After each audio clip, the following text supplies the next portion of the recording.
సౌర వికిరణం. సౌర వికిరణం ఇక్కడ భూమి గ్రహిస్తే ప్లూటాన్, భూమి వదిలిపెడితే భూ వికిరణం, ఎర్త్ రేడియేషన్ అంటున్నాం. ఈ ఎర్త్ రేడియేషన్ వల్లనే వాతావరణం వేడెక్కుతుంది. రేపు డిఎస్సిలో మీకు వచ్చే బిట్టు ఇదే. ఏమంటాడు వాతావరణం ఏ ప్రక్రియ ద్వారా వేడెక్కుతుంది? భూ వికిరణం అనే ప్రక్రియ ద్వారా. ఎందుకంటే భూమి కింది నుంచే అడుగు పొరలు వేడెక్కుతూ పైకి పోతుంది.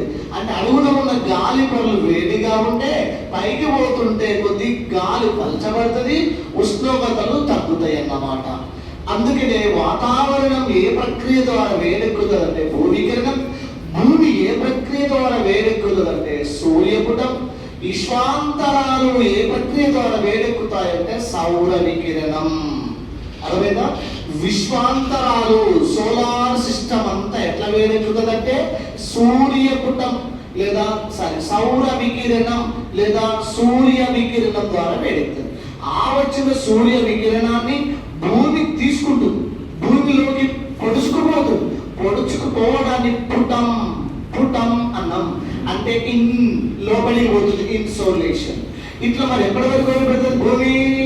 2 గంటల వల్ల 2, 3, 4, 5, 6, 7, 8 సాయంత్రం అన్నమాట. నైట్ 9, 10, 11, 12, 1, 2, 3 తెల్లవారుజామున 4 గంటలు అయ్యే వరకే ఎర్లీ మార్నింగ్ 4 AM వరకు మార్నింగ్ తీసుకున్నదంతా నైట్ ఎర్లీ మార్నింగ్ 4 వచ్చే వరకు అంతా వదిలిపెట్టి భూమి జీరోలోకి వచ్చేస్తుంది. అంటే ఈక్విలిబ్రియం పాయింట్, సమతుల్యతా స్థితి ఎంత తీసుకుందో అంత వదిలిపెడుతుంది. అందుకే ఎర్లీ మార్నింగ్ 4కి మనం లేస్తే హాయిగా ఉంటుంది, చల్లగా ఉంటుంది. గాలి మనకు ఆకర్షణ శక్తి తక్కువ ఉంటుంది. ఈ టైంలో గాలిలో ఆక్సిజన్ కంటెంట్ ఎక్కువ ఉంటుంది.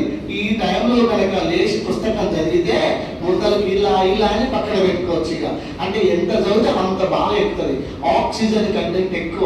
ఈ టైంలో నిద్ర కూడా బాగా వస్తుంటుంది, ఆక్సిజన్ ఎక్కువ ఉంది కాబట్టి బ్రెయిన్ కావాల్సిన ఆక్సిజన్ దొరికేవైతే మంచిగా నిద్ర వచ్చిన ఫీలింగ్ ఉంటుంది. అలాగే ఈ టైంలో ట్రక్ డ్రైవర్లు ఉంటుంది కదా, హైవేల మీద తోలుతోడు కూడా ఆడ నైట్ మొత్తం నిద్ర కాసి పోదాం, హైదరాబాద్కి దగ్గర పోదాం, హైదరాబాద్ దగ్గర ఇప్పుడే సౌండ్ పోదాక, ఇప్పుడే రామోజీ ఫిలిం చేద్దాక, ఇప్పుడే ఓవర్ దాకా అనుకుంటూ వచ్చే లోపే అప్పటికే 4 అవుతుంది. ఈ 4 అయ్యేవరకు చల్లటి గాలి వచ్చే వరకే మనకి కురుకు పడుతుంది.